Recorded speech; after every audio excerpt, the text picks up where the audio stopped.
Hello, everyone, and welcome back to another Rockies Daily. I'm your host, Scott Ayers, where we talk all things Colorado Rockies.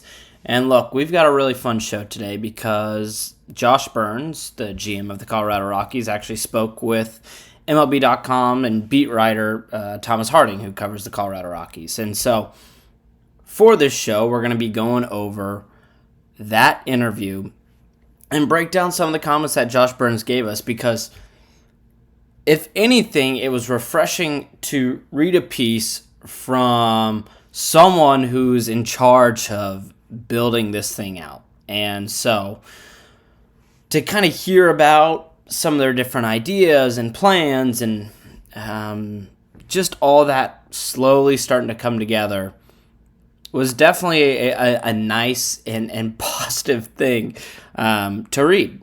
Just because of how quiet some of this offseason has been, there is a method to the madness. And so just going over some of the quotes, right? The key focus, really, one of the big takeaways from this article is this offseason and this season, the front office is very focused on knowing the roster and knowing what they actually have. Burns says there is some talent here. There are some players that are intriguing or very young and are just getting their feet wet. We're going through them carefully. How do we get the best out of them? Then think about step by step making our roster better as we go. Build towards a winning team, an October caliber team. So, obviously, And he does note later on, too, like, hey, we recognize this team only won 43 games. But there is something to be said that there is talent on this team. And they believe you need to take the due diligence of figuring out what you actually have. And it's why we haven't seen too many roster moves. But he does go and say, there's a reality. This is not the winner of trying to solve where we're going through free agency. We've got to build toward that this particular offseason. We're looking at guys that are good major league players that fit some of our positional needs and are versatile. We can maneuver around based on health, performance, and not get in the way of longer-term success. So they are talking about, or Josh is talking about, and even mentions that they want to find guys who are floor raisers that can create more competition, both obviously on the team as well as against whoever they're playing, right? Because the Rockies just weren't competitive last year. And so it's clear that they've been looking at players, right? They were looking at Willie Castro. They've been rumor, and we'll touch on starting pitching here shortly, but obviously rumored to be looking at a couple starting pitchers. But ultimately, the focus right now is what do we have? What does this team have right now? And what can we build towards? Because this he mentions guys just getting their feet wet. It's an extremely young roster. A lot of guys made their major league debut just last season. And you can't pull the plug too quickly on a lot of these guys because you don't actually know what you have. They're just, as he said, they're just getting their feet wet. They're just getting started. And it takes some time to adjust at the major league level. And so definitely the right approach there in terms of giving them an opportunity. But I do think it's noteworthy of, hey, we also need to get floor raisers and guys that can make an impact inside the clubhouse. So there's still an opportunity or chance that we see, one of these middle infielders get signed by the Rockies to hopefully be, as he said, floor raisers, because the floor needs to be raised. The floor is very, very, very low right now for the Colorado Rockies. And so to say, hey, we want to get some floor raisers, I don't think that's crazy. But it's obviously encouraging because they obviously are building out a step-by-step process. Talks about wanting to win. Talks about wanting to be an October caliber team. And you obviously don't need to take that lightly because this is a guy that's been in the Dodgers organization, has seen multiple championships, and is now taking on what will probably be the biggest challenge of his career, and that's turning around the Colorado Rockies and making them a competitive team, and a team that can be competitive constantly, right? The Rockies haven't been competitive constantly. It's been almost one-hit wonders. And so it's a huge challenge. And I really appreciate reading this article because, we just hadn't heard much from this front office. We'd gotten a few rumors, and that was it. It was like, what's happening? And so it almost feels like Burns did this article with Harding, one, to give us a little background, but two, maybe to have fans, not necessarily a sigh of relief, but, okay, hey, they are looking, they're building this thing out, and they're just needing time. We're going to bounce around from this article. He also mentioned, really, the one piece that didn't have much to it was just about Chris Bryant. Talked about how it's obviously the biggest contract for the team right now, and they're just trying to figure it out. They don't even know if he's going to be able to play or not. And that's something that we've talked about on the show. What his future looks like for the Rockies doesn't look promising, but there wasn't that much there in terms of actual depth for the Chris Bryant talking point. But they do mention starting pitching. And one of the interesting things that Burns talked about is, and something that we've talked about, it's hard to get starting pitching here. It's hard to get guys to commit long term to pitch at Coors Field. It's just difficult. It's not a pitcher friendly park. Pitchers typically struggle in Colorado. But Burns did say this, but with guys on shorter deals, I think there's some intrigue. Everyone around the game knows it's hard to pitch in Colorado, but I think a couple of guys want to take on that challenge. And we brought in a pitching group that will turn over every rock to get it and solve this thing. So he talks about shorter deals. He talks about different tiers in free agency in this article, and that's something that we noted just a couple shows ago, are the different tiers of starting pitching. They don't necessarily have the chips to make a trade right now for someone who make a sizable difference. So you have to look at free agency, and there's the different tiers, right? They're probably not going to get Suarez or Valdez. Zach Gallen is probably still a tier too high, so you're looking at maybe some of these older vets, right? We've mentioned Nick Martinez. Michael Lorenzen is a possibility. Wade Miley, Nestor Cortez, right? Like, those are the guys that you're looking at. Nick Martinez could eat innings because that's something, you need guys who can eat innings. Nick Martinez and Michael Lorenzen are both intriguing. Wade Miley is intriguing. These are all older guys that you just don't know what they'll bring.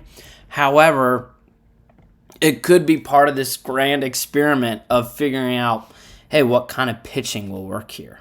And especially if it's shorter deals, that isn't going to just eat at your budget of what you're willing to spend.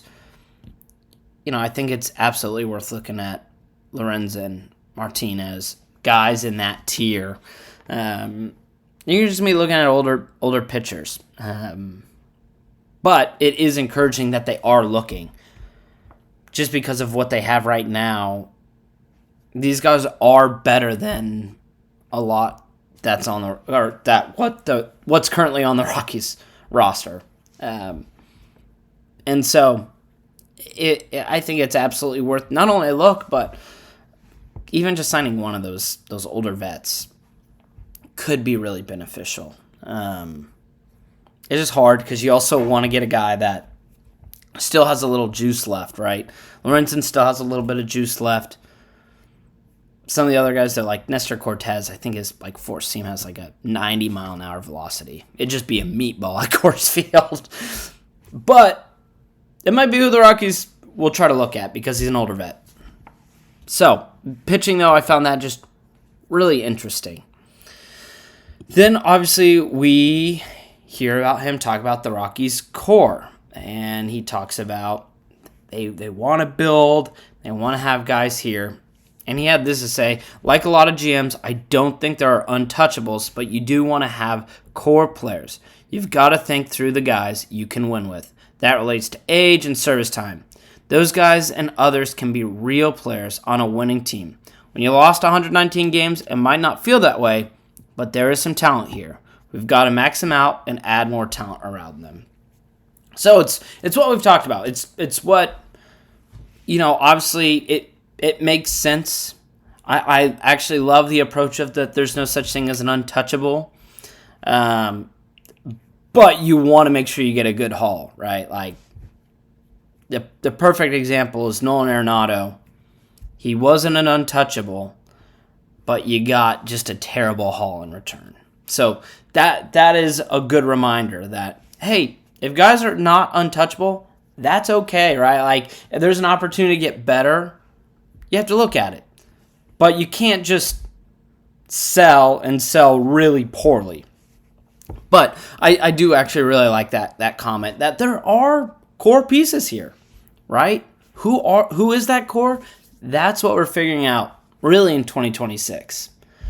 And starting to build around those guys. Is it Chase Dollander? Is it Hunter Goodman, Britton Doyle, Ezequiel Tovar, right? Like, those are the names you would expect, but those guys might not be part of the core, or maybe they are. And there's also other names.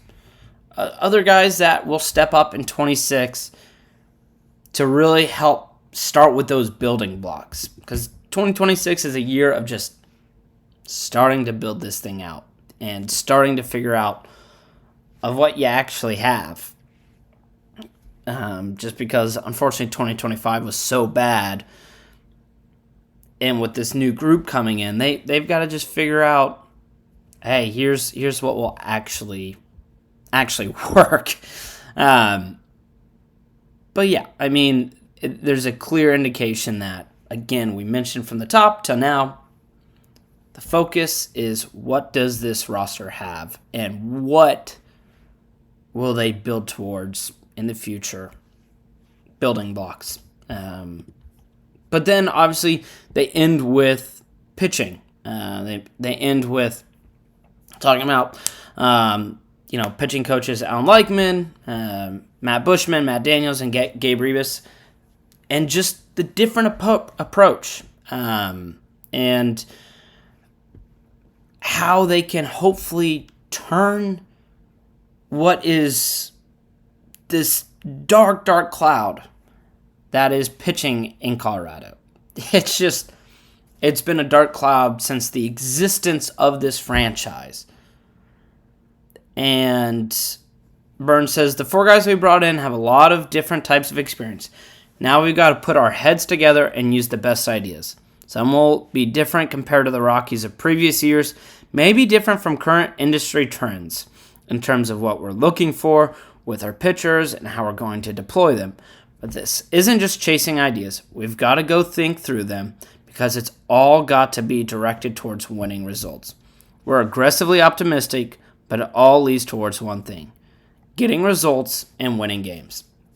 Super interesting, right? Because you would think that the Rockies would have done this before, and maybe there were some attempts in the past, but that is just thinking outside the box.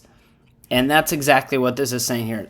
They are going to look towards things that are not industry trends. They are going to look towards things that are just different, which is absolutely what you have to do because of Coors Field and trying to pitch at Coors Field. And so you obviously have to commend them for trying to learn these things. And there's probably going to be some things that don't work.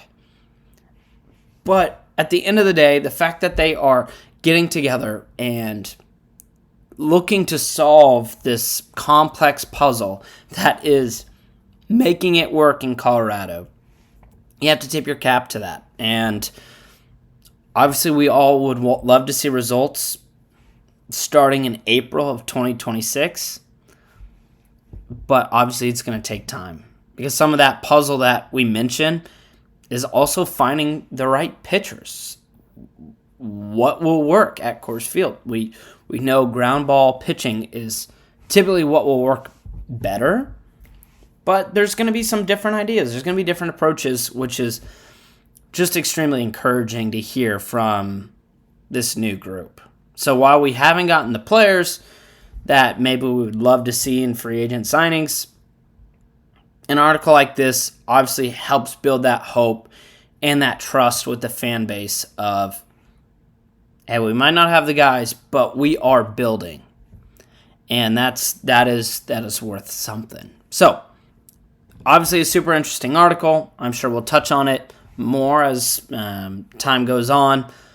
But I just figured it was right to really dedicate a show to it and kind of go step by step. Talk about the core, maybe some different pitching prospects, what the Rockies will do with pitching, and just overall break down what is an intriguing article from the guy who's going to be heading this operation. So, until next time, I'm Scott Ayers. I hope you enjoyed the video. Make sure to hit that like button, subscribe. Until then, I'll see you tomorrow.